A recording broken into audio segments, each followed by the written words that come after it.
नमस्कार दोस्तों, मैं मोहित कपूर जगुका संस्थान जयपुर से आपका वापस एक बार स्वागत करता हूं। और आज हम राजस्थान ज्योग्राफी और वर्ल्ड ज्योग्राफी के बाद इंट्रोडक्शन लेक्चर और एक टॉपिक के रूप में आपके सामने वापस आए हैं। और आज हम इंडियन ज्योग्राफी का एक बहुत ही इंपॉर्टेंट टॉपिक करेंगे जो करंट की दृष्टि से भी बहुत महत्वपूर्ण है और आने वाली परीक्षाओं की दृष्टि से भी बहुत महत्वपूर्ण माना जाता है। तो दोस्तों, आज हम बात करेंगे नदियों की, जो अपवाह तंत्र होता है हमारा। और अपवाह तंत्र की दृष्टि से जो भारत की सबसे बड़ी नदी है गंगा नदी, तो गंगा नदी की हम बात करेंगे। उसका मैं फ्लो चार्ट और रूट मैप के माध्यम से आपको चीज़ें बताऊंगा। बहुत ही सिंपल है, आपको चीज़ें ध्यान रखनी है और उससे संबंधित जो डेटा है वो हमारे टेलीग्राम चैनल पर आपके सामने उपलब्ध हो जाएगा।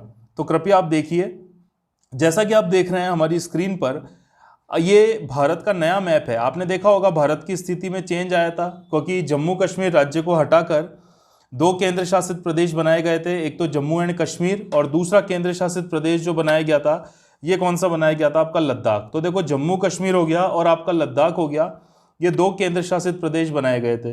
तो इसलिए अभी अगर वर्तमान में देखें तो भारत में केंद्र शासित प्रदेशों की संख्या पहले होती थी 7। पहले केंद्र शासित प्रदेश जो होते थे उनकी संख्या कितनी होती थी? 7 होती थी। फिर उसमें 2 और हो गए तो उनकी कुल संख्या कितनी हो गई? 9 हो गई।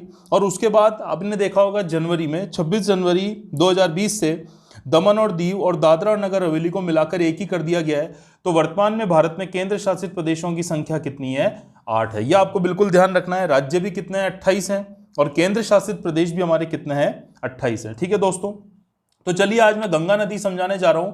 ये मैंने भारत का मैप इसलिए खोल रखा है ताकि आपको ये पता चल जाए कि गंगा नदी का जो प्रवाह क्षेत्र है, अपवाह क्षेत्र है, वो भारत के कितने राज्यों में से है। दोस्तों, कई किताबें जब आप देखते हो तो कई किताबों में आपको लगता है कि यहाँ पे तो गंगा नदी का जो प्रवाह क्षेत्र है वो 4 राज्यों में दे रखा है, जबकि कुल वास्तविकता हम देखें तो गंगा नदी का जो प्रवाह क्षेत्र है वो कुल मिलाकर कितने में है? कुल मिलाकर माना जाता है भारत के 5 राज्यों में माना जाता है। देखो, यहां मैं बताता हूं आपको जूम करके इसके माध्यम से।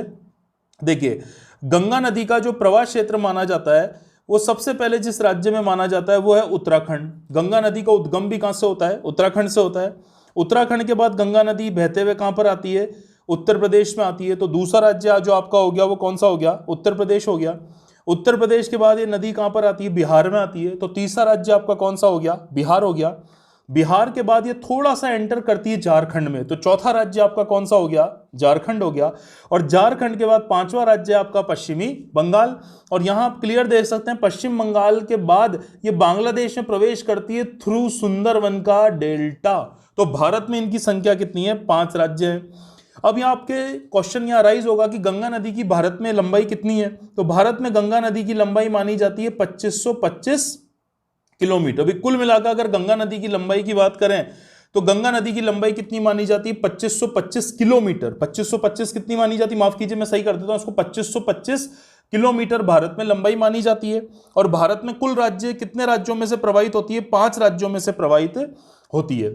और यदि आपसे यह पूछा जाए कि गंगा नदी का सबसे ज्यादा जो प्रवाह क्षेत्र है वो कौन से राज्य में, तो आपको देखो मैप से देखो, रटना कुछ भी नहीं है। उत्तर प्रदेश में सबसे ज्यादा प्रवाहित होती है। लगभग उत्तर प्रदेश में 1150 किलोमीटर क्या होती है? प्रवाहित होती है। तो गंगा नदी का सबसे ज्यादा विस्तार कहां पर है? उत्तर प्रदेश में। और इसके बाद बात करेंगे कि गंगा नदी का सबसे न्यूनतम विस्तार कहां पर है। तो गंगा नदी का न्यूनतम विस्तार देखो, आपको मैप से भी दिख रहा है, झारखंड हो गया। झारखंड में गंगा नदी केवल और केवल 40 किलोमीटर प्रवाहित होती है। तो गंगा नदी का सर्वाधिक विस्तार जो है वो है उत्तर प्रदेश में। और गंगा नदी का जो न्यूनतम विस्तार है वो कहां पर पाया जाता है? आपका झारखंड में पाया जाता है। तो दोस्तों, में रूट देखना है कि गंगा नदी किस तरह से बहती हुई आती है और किस तरह हम उसको समझ सकते हैं। एक बात मैं यहां पर आपके सामने और क्लियर करना चाहता हूं, जैसे अगर इस तरह से मैं मान लूं कि गंगा नदी भारत में के राज्यों में से प्रवाहित हो रही है, तो आप ध्यान से देखना, गंगा नदी आ रही है पश्चिम दिशा से चलकर पूर्व दिशा की ओर आ रही है। इसका मतलब जो इधर गंगा की नदियां इसमें आकर मिलेगी वो कहलाएगी बाई नदियां। देखो, अगर मैं यूं करूं तो ये ऊपर वाली जो नदियां ये सारी कौन सी हो गई? बाई नदियां हो गई।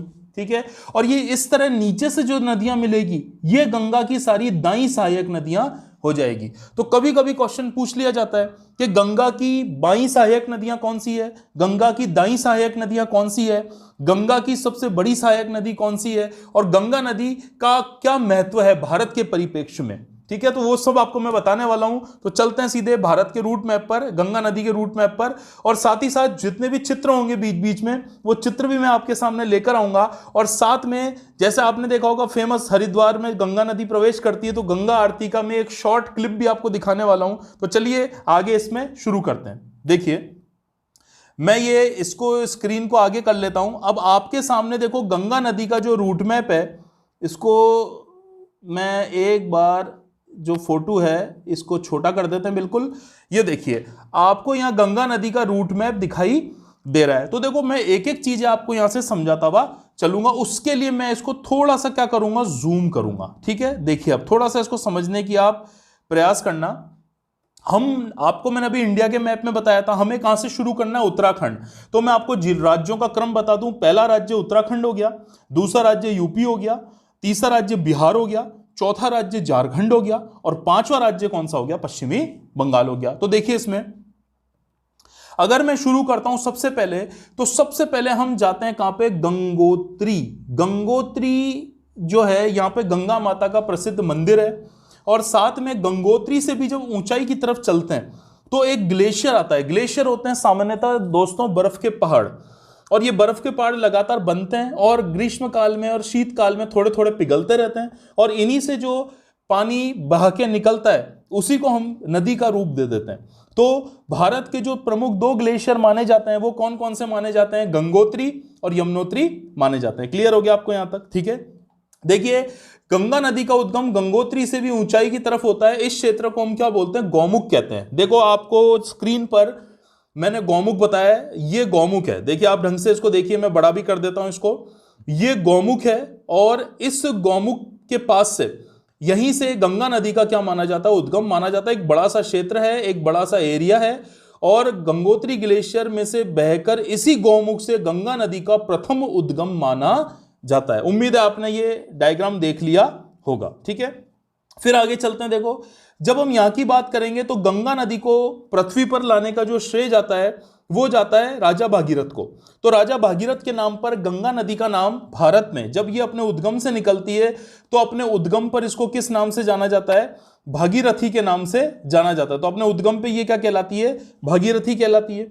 अच्छा, जैसे ये भागीरथी उत्तराखंड में बहते हुए आ रही है, देखो ये पूरा राज्य कौन सा चल रहा है, उत्तराखंड चल रहा है।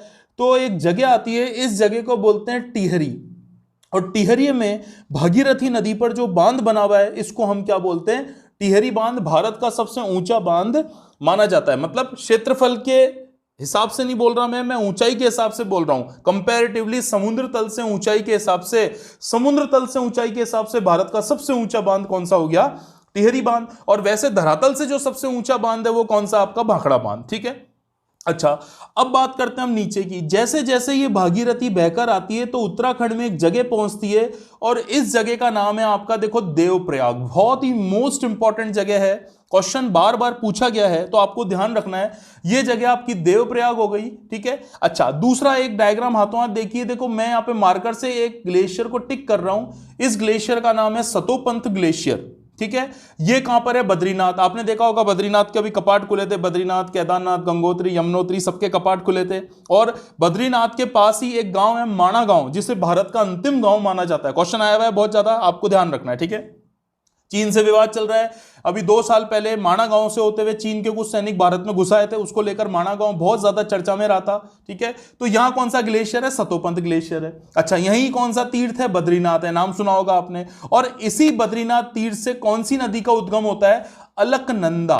कौन सी नदी निकलती है, अलकनंदा नदी निकलती है। ठीक है, अब देखो यहां ध्यान से देखना, ये अलकनंदा बहते हुए आ रही है, ये आई और ये सीधे कहां पहुंच गई, देवप्रयाग पहुंच गई।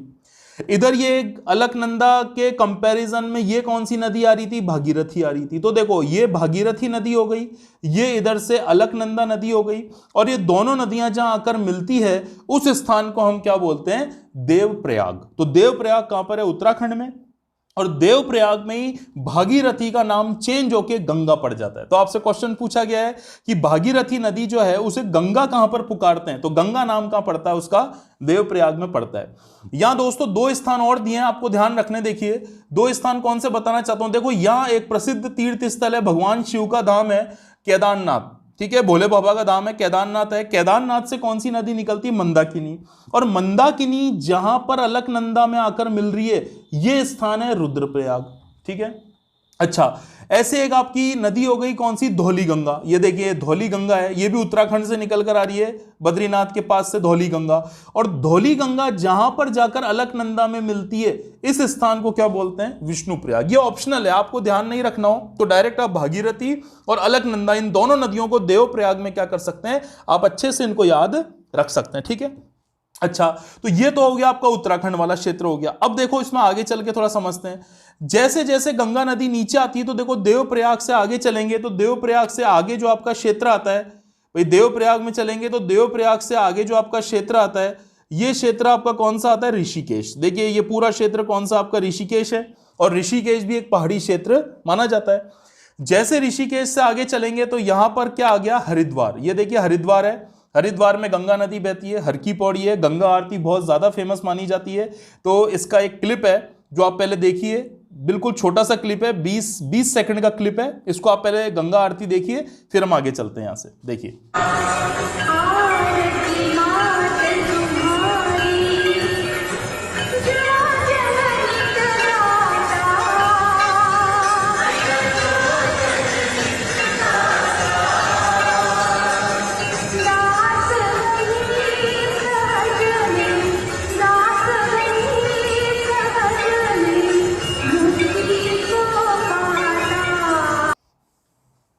ठीक है दोस्तों, आपने देख लिया होगा क्लिप, जय हो गंगा मैया की। अब आगे चलते हैं।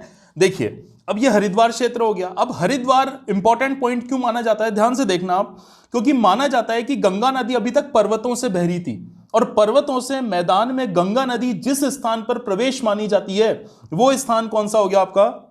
हरिद्वार हो गया। और हरिद्वार आपका उत्तराखंड में आता है, यहां से रुड़की होते हुए आगे निकल जाती है और इसके बाद गंगा नदी आपके उत्तर प्रदेश में प्रवेश कर जाती है। तो पहला राज्य गंगा नदी कवर कर चुकी है, कौन सा हो गया? उत्तराखंड हो गया। ठीक है, अच्छा, इसके बाद ये गंगा नदी कहां पहुंचती है? कन्नौज। कन्नौज कहां पर हो गया? उत्तर प्रदेश में। बहुत इंपॉर्टेंट ऐतिहासिक स्थल कन्नौज हर्षवर्धन का साम्राज्य था और हर्षवर्धन की मृत्यु के बाद जो 3 शक्तियां मानी जाती है, गुर्जर प्रतिहार थे उत्तर भारत में, पाल वंश थे बंगाल में और दक्षिण भारत में थे राष्ट्रकूट। इनके बीच लगभग 100 से 150 वर्षों तक कन्नौज को प्राप्त करने के लिए संघर्ष चला, क्योंकि उस समय का सबसे महत्वपूर्ण केंद्र माना जाता है कन्नौज। ठीक है, अब देखो ध्यान से देखना, कन्नौज में गंगा की एक सहायक नदी आकर मिल रही है, कौन सी? राम गंगा। बहुत इंपॉर्टेंट है। कौन सी नदी है? दाई या बाई? बोलिए, दाई नदी। दाई तरफ से आ रही है तो कौन सी नदी हो गई? दाई नदी हो गई। राम गंगा कहां से निकल कर आ रही है? आपने देखा होगा यहीं पर एक नेशनल पार्क है उत्तराखंड में, जिसको हम बोलते हैं Jim Corbett national park. Bharat का सबसे प्राचीनतम राष्ट्रीय उद्यान माना जाता है। उसी के पास से यानी नैनीताल के पास से एक नदी आती है रामगंगा, और रामगंगा हमारी गंगा नदी में आकर कहां पर मिलती है? ये कन्नौज में मिलती है। इसके बाद गंगा नदी और आगे चलती है। जैसे ही गंगा नदी आगे चलती है तो वैसे एक स्थान आता है बहुत ही इंपॉर्टेंट, जिसको हम बोलते हैं इलाहाबाद, और हाल ही में इसका नाम चेंज करके बोला जाता है प्रयागराज कहा जाता है। अच्छा, प्रयागराज क्यों फेमस है? पूरे भारत का सबसे बड़ा जो त्रिवेणी संगम होता है, वो त्रिवेणी संगम गंगा, यमुना और सरस्वती, इन तीनों का जो त्रिवेणी संगम इलाहाबाद में माना जाता है। सरस्वती श्रापित नदी है, गुप्त रूप से यानी इंटरनली इसमें प्रवाहित होती है, और अंतः प्रवाह की दृष्टि से भारत की सबसे बड़ी नदी भी कौन सी मानी जाती है? सरस्वती मानी जाती है। तो प्रयागराज में त्रिवेणी संगम होता है। ठीक है, तो आपको थोड़ा सा एक तो इसको चीजों को क्या रखना है? ध्यान रखना है। ठीक है, अच्छा, अब देखो आपको गंगा नदी तो यहां दिख गई, यमुना नदी किस तरह से आती है? तो पहले मैं आपको यमुना समझा देता हूं। देखिए यहां पर इसी डायग्राम में, यह आपका कौन सा ग्लेशियर हो गया? यमुनोत्री ग्लेशियर। कौन सा ग्लेशियर है? यमुनोत्री ग्लेशियर है। यमुनोत्री ग्लेशियर के पास कौन सी पहाड़ी है? बंदरपूछ पहाड़ी। इसी बंदरपूछ पहाड़ी से कौन सी नदी निकलती है? यमुना नदी निकलती है। बहुत ही प्रसिद्ध तीर्थ स्थल माना जाता है। यह यमुना नदी देखो नीचे की तरफ आई। पहले यमुना नदी आपको थोड़ा सा एक्सप्लेन कर देता हूं। यह यमुना नदी नीचे की तरफ आएगी, यमुना नदी बहते हुए निकलेगी। राजस्थान में आपको पता है राजसमंद में से कौन सी नदी निकलती है? बनास। खमनौर घाटी से राजसमंद, ठीक है, बनास नदी निकलती है। बनास नदी किसकी सबसे बड़ी सहायक नदी है? चंबल की, तो चंबल में मिल जाएगी। अच्छा, चंबल जैसे ही मध्य प्रदेश और राजस्थान से होती हुई यूपी में जाएगी, तो उससे पहले इसमें उज्जैन से शिप्रा नदी मिल जाएगी, और बाद में गंगा नदी, ये जो चंबल नदी होगी, ये अंतिम रूप से कहां पर पहुंच जाएगी? इटावा। इटावा कहां पड़ गया? यूपी में पड़ गया, और यहीं ये मिल जाएगी किसमें? यमुना में। तो ध्यान से मैं एक जो लाइन सुनिए, भारत की सबसे बड़ी और लंबी नदी है गंगा, गंगा की सबसे बड़ी सहायक नदी भारत में यमुना, यमुना की भारत में सबसे बड़ी सहायक नदी है चंबल, ठीक है, और चंबल की भारत में सबसे बड़ी सहायक नदी कौन सी है? बनास है। ठीक है, यहां तक समझ में आ गया? आगे चलेंगे। देखिए, ये यमुना नदी सबका पानी लेकर आगे बढ़ती है, तो इसमें एक मध्य प्रदेश से एक नदी आकर मिलती है बेतवा, बहुत इंपॉर्टेंट। इनडायरेक्टली बेतवा गंगा की सहायक नदी है और डायरेक्टली किसकी है? यमुना की है। और एक नदी झारखंड सीमा से आती है केन, ये दोनों यमुना में मिल जाती है, और इन सबका जल लेके जो यमुना नदी है वो सीधे कहां पहुंच जाती है? प्रयागराज। और यहां से आपकी कौन सी आ रही थी? गंगा, और गंगा यमुना तो मिल रही है, और इंटरनली साथ में कौन सी आ रही है? सरस्वती नदी आ रही है। तो भारत में यहां पर कौन सा संगम बन रहा है? सबसे बड़ा त्रिवेणी संगम बन रहा है। ठीक है, आगे चलते हैं। अब देखो, इलाहाबाद हो गया, इलाहाबाद के बाद भी अभी यूपी खत्म नहीं हुआ है, तो यूपी में देखिए अगली जगह जो आती है ये आती है गाजीपुर। गाजीपुर में एक नदी आती है गोमती नदी। आपने उत्तर प्रदेश की राजधानी सुनी होगी लखनऊ, लखनऊ कौन सी नदी के किनारे बसा हुआ है? गोमती नदी के किनारे बसा हुआ है। तो ये गोमती नदी आती है, और गोमती नदी आकर कहां मिल जाती है? गाजीपुर में मिल जाती है। ठीक है, इसके बाद देखिए भारत के मैप में अगर आप जाओगे, मैं आपको देखो बता देता हूं एक बार, ताकि आप बिल्कुल भी कंफ्यूज ना हो। जैसे भारत के मैप में जाते हैं तो आपको देखो यहां दिख रहा है, जैसे ही उत्तराखंड के बाद यूपी आ रहा है, तो उसके बाद बिहार है, और बिहार के बाद ये पूरी देखो नेपाल की सीमा चल रही है। तो अब जो नदियां गंगा में मिलेगी वो सारी की सारी नेपाल की तरफ से आती है। तो नेपाल की तरफ से आने वाली सारी नदी दाईं ओर से, बाईं ओर से मिलने वाली नदियां हैं, और सारी आपको याद रखनी है, मोस्ट इंपॉर्टेंट है। आपसे पूछा जाता है कि निम्न में से कौन सी गंगा की सहायक नदी नेपाल से आती है या नेपाल से नहीं आती? ये पूरा तराई क्षेत्र है, देखो यूपी और बिहार का पूरा नेपाल की बॉर्डर चल रही है, तराई है, इंपॉर्टेंट है। नेपाल के साथ भी अभी काला पानी को लेकर विवाद चल रहा है, मोस्ट इंपॉर्टेंट परीक्षा में दृष्टि से प्रश्न। ठीक है, देखिए आते हैं वापस, जो हमारा गंगा नदी वाला फ्लो चार्ट है उस पर आते हैं। ये देखिए, अब देखो यहां पे ध्यान से देखना आप एक बार, ये बिहार राज्य है। अब यहां पर आपका यूपी जो है वो एंड हो गया, लगभग यूपी क्या हो चुका है आपका? ये एंड हो चुका, और यहां से क्या चालू हो चुका है? बिहार। तो देखिए नेपाल की तरफ से जो नदियां आ रही है, एक नदी आ रही है काली नदी, काली नदी को क्या बोलते हैं? शारदा नदी, नेपाल सीमा से आ रही है। ये नदी किसमें मिल गई? घाघरा, जिसको सरयू नदी भी कहते हैं। आपने देखा होगा राम मंदिर का मुद्दा चल रहा था, माननीय सुप्रीम कोर्ट ने मुद्दे को सॉल्व कर दिया था पिछले साल दिसंबर में, नवंबर दिसंबर में, और राम मंदिर बन रहा है, कहां पे बन रहा है? अयोध्या में। और अयोध्या कौन सी नदी के किनारे बसा हुआ है? सरयू नदी के किनारे बसा हुआ है। ठीक है, तो देखिए ये इधर से देखो जो होचपोच हो गया, मैं यहां पे वापस बताता हूं। ये काली नदी नेपाल सीमा से आ रही है, इधर ये घाघरा नदी, घाघरा ये आपको देखो थोड़ा रिफ्लेक्शन में दिख नहीं रहा होगा, यहाँ घाघरा नदी है। घाघरा को सरयू के नाम से जानते हैं, और सरयू में कौन सी मिल गई? शारदा मिल गई। तो ये देखो छपरा, छपरा कहां पर हो गया? बिहार में ये नदी आकर मिलती है। फिर देखो नेपाल की तरफ से आने वाली नदियां आपको याद रखनी, गंडक, बूढ़ी गंडक, बागमती, कोसी, ये सारी आती है। एक नदी और कई नदियां पर, ये मेन है, आपको इसके बाहर प्रश्न नहीं जाने वाला है। ठीक है, अच्छा एक चीज मैं और बता दूं आपको, ये एक नदी आपको यहां मैंने दिखाई अभी, गंडक नदी, इसमें छोटे छोटे काले पत्थर बहकर आते हैं। छोटे छोटे आपने देखा होगा काले पत्थर होते हैं, जो तुलसी विवाह हमारे नवंबर में होता है, कार्तिक एकादशी को, कार्तिक शुक्ल एकादशी को तुलसी विवाह होता है, तो भगवान विष्णु का रूप माना जाता है शालिग्राम। शालिग्राम होते हैं आपके छोटे छोटे पत्थर होते हैं, और उनको हम पूजा में रखते हैं। तो इस नदी में यानी गंडक नदी में ऐसे छोटे छोटे शालिग्राम बहकर आते हैं, तो इसलिए इस नदी को शालिग्राम नदी के नाम से भी जाना जाता है। अच्छा, एक और फेमस नदी देखो आपको दिख रही है, कोसी। तो कोसी भी कहां से आ रही है? नेपाल से। ये सारी नदियां देखो ऊपर, ये पूरा घेरे में जितनी भी नदियां मैंने बनाई है, ये सारी नदियां कहां से आ रही है? नेपाल से आ रही है। अच्छा, अब जब बरसात में ये कोसी नदी का प्रवाह तेज रहता है, तो तेज रहने के कारण कोसी नदी कहां पर आ रही है? बिहार में आकर तो गंगा में मिल रही है, तो इसलिए यहां पर क्या होता है? प्रतिवर्ष बाढ़ आ जाती है। तो बाढ़ आ जाती है तो बिहार में बहुत बड़ी हानि होती है। इसलिए उपनाम के तौर पर अगर आपसे पूछा जाए कि बिहार का शोक कौन सी नदी को कहते हैं, तो बिहार का शोक कौन सी है? कोसी नदी मानी जाती है। क्लियर हो गया आपको? अब एक चीज आपको ध्यान रखनी है कि भारत में जितनी भी नदियां हैं, जैसे दामोदर नदी बंगाल का शोक, ब्राह्मणी या आपकी महानदी उड़ीसा का शोक, कोसी नदी बिहार का शोक, इसमें आपसे पूछा जाए कि सबसे ज्यादा जो विश्वासघाती नदी है, भारत की सबसे ज्यादा विश्वासघाती नदी कौन सी मानी जाती है, तो भारत की सबसे ज्यादा विश्वासघाती नदी जो है वो भी आपकी कौन सी मानी जाती है? कोसी मानी जाती है। तो ये देखो पूरा बिहार चल रहा है, बिहार की राजधानी आपको दिख ही रही है कौन सी है? पटना। ठीक है, अब मैं आपको एक चीज और बताना चाह रहा हूं, देखो मध्य प्रदेश और छत्तीसगढ़ की सीमा पर एक पठार है, इस पठार को बोलते हैं अमरकंटक का पठार। यहां से 3 नदियां निकलती है, देखो अमरकंटक से इस तरफ जो एक नदी बहते हुए निकलेगी, इस नदी को हम कहते हैं नर्मदा नदी। कौन सी नदी हो गई दोस्तों? ये नर्मदा नदी हो गई।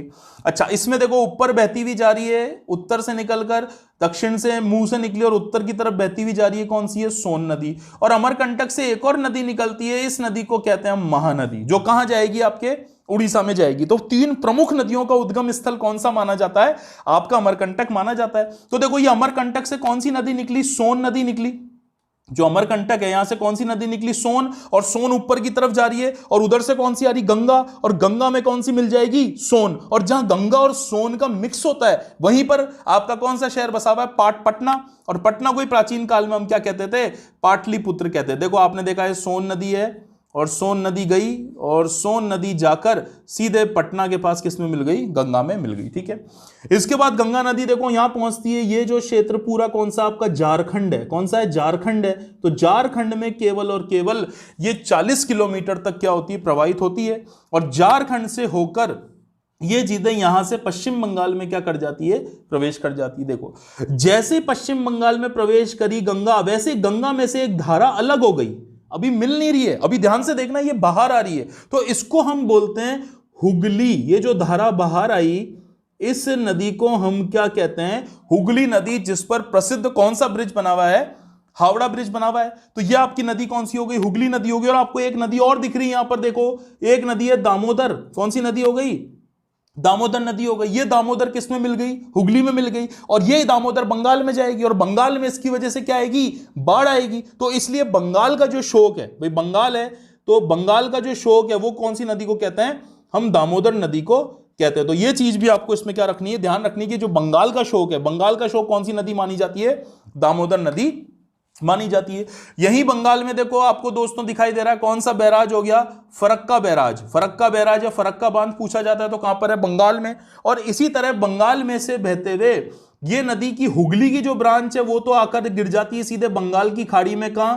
गंगा सागर। बहुत प्रसिद्ध तीर्थ स्थल है, लोग स्नान करते हैं। हमारे जो ग्रहण होते हैं उसमें भी एक प्राचीन मान्यता है कि स्नान किया जाता है। तो आपको ध्यान रखना है, हुगली तो कहां चल गई? गंगा सागर में। यहां गंगा मैली है, अपशिष्ट पदार्थ मिलते हैं, नाले में कन्वर्ट हो जाती है। तो आप, एक मूवी थी राम तेरी गंगा मैली, तो इसको लॉजिक लेके बनाई गई थी कि गंगा बिल्कुल अपशिष्ट और नाले और कचरे के रूप में या हुगली नदी के रूप में कन्वर्ट हो जाती है। ठीक है, आगे चलते हैं। देखो, अब यहां बहुत इंपॉर्टेंट है, आपको यहां क्लियर दिख रहा है, ये गंगा नदी यहां से होती हुई, मैं एक नदी रह गई है मैं आपको बता दूं। देखो, दार्जिलिंग। दार्जिलिंग कहां है? पश्चिम बंगाल में। दार्जिलिंग से एक नदी आ रही है महानंदा। महानंदा भी किसकी सहायक नदी है? गंगा की। बहुत ज्यादा महत्वपूर्ण नहीं है, पर आप एक बार इसको याद रख सकते हैं। ठीक है, आगे देखिए, ये देखो फरक्का बैराज होते हुए गंगा अब सीधे कहां जा रही है? बांग्लादेश में। देखो, ये मैंने बॉर्डर बनाई है बांग्लादेश की। बांग्लादेश में इसको क्या बोलते हैं? पद्मा। ठीक है, बांग्लादेश में गंगा नदी किस नाम से जानी जाती है? पद्मा के नाम से जानी जाती है। अब मैं एक आपको चीज बताना चाहता हूं, ध्यान से देखना, जो आपको भारत के मैप से ही समझ में आएगी। देखो देखो, मैं भारत के मैप पे आ रहा हूं। अब यहां पर देखिए, ये यहां से आ रही थी आपकी कौन सी नदी? गंगा। देखो, ये गंगा नदी आ रही है। गंगा जैसे ही ये देखो, ये जितना एरिया बना हुआ है, ये पूरा पूरा क्षेत्र कौन सा है? सुंदरवन का डेल्टा है। मैंग्रोव वनस्पति पाई जाती है, जूट उद्योग यहां पर है। यहां पर हमारा जो राष्ट्रीय पशु है कौन सा है? टाइगर है, जिसको हम क्या कहते हैं? रॉयल बंगाल टाइगर कहते हैं। तो रॉयल बंगाल टाइगर यहां पर क्या होता है? पाया जाता है। मुख्य यहीं की प्रजाति पाई जाती है। और यहां दलदली क्षेत्र पाया जाता है, एक सींग वाले गेंडे इस क्षेत्र में पाए जाते हैं, और बहुत सी जैव विविधता मिलती है। ठीक है, तो देखिए यहां पर मैं बता दूं आपको, यहां सबसे पहले देखिए, गंगा नदी जैसे ही यहां से बांग्लादेश में प्रवेश करी, तो यहां गंगा नदी का नाम बांग्लादेश में क्या हो गया? पद्मा हो गया। कौन सा हो गया? ये पद्मा हो गया। ये आपको ध्यान रखना है। ठीक है, अच्छा, ये आपके ऊपर असम, अरुणाचल और असम होते हुए एक नदी चीन की तरफ से आ रही है, तिब्बत की तरफ से। ये नदी जो है, इस नदी को आप बोलते हैं ब्रह्मपुत्रा।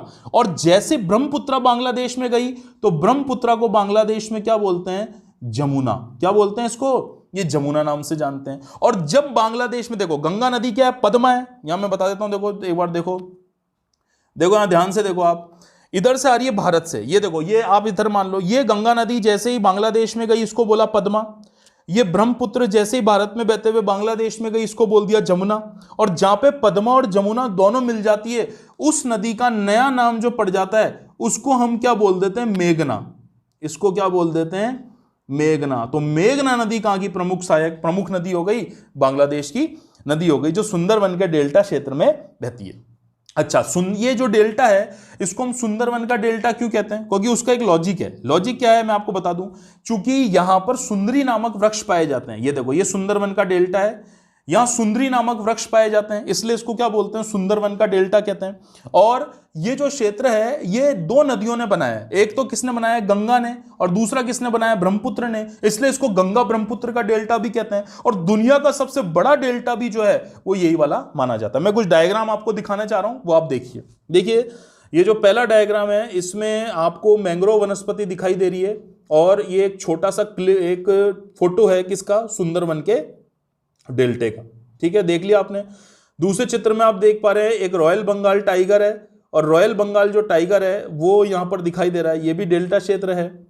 अच्छा, तीसरा क्षेत्र आप देख पा रहे हैं, देखो मैप के रूप में है, पूरा पूरा सुंदरवन का डेल्टा देखिए फैला हुआ है। कंप्लीट सुंदरवन का डेल्टा भारत और बांग्लादेश की सीमा पर फैला हुआ है। इसका लगभग 2/3 भाग तो बांग्लादेश में है, और लगभग बचा हुआ जो 1/3 भाग है वो कहां माना जाता है? भारत में माना जाता है। और इस तरह अंतिम रूप से जो हमारी गंगा नदी है वो बंगाल की खाड़ी में जाकर क्या हो जाती है? ये गिर जाती है। तो इस तरह भारत की सबसे पवित्र नदी जो है वो भी कौन सी मानी जाती है? गंगा नदी मानी जाती है। भारत की सबसे पवित्र नदी जो है ये नदी कौन सी मानी जाती है? आपकी गंगा नदी मानी जाती है। साथ ही साथ हम आएंगे कि सबसे ज्यादा जो ऑक्सीजन की मात्रा जो पाई जाती है वो गंगा नदी में पाई गई, इसलिए लंबे समय तक इसका जो पानी है वो आपका गंगा नदी का पानी क्या नहीं होता? खराब नहीं होता।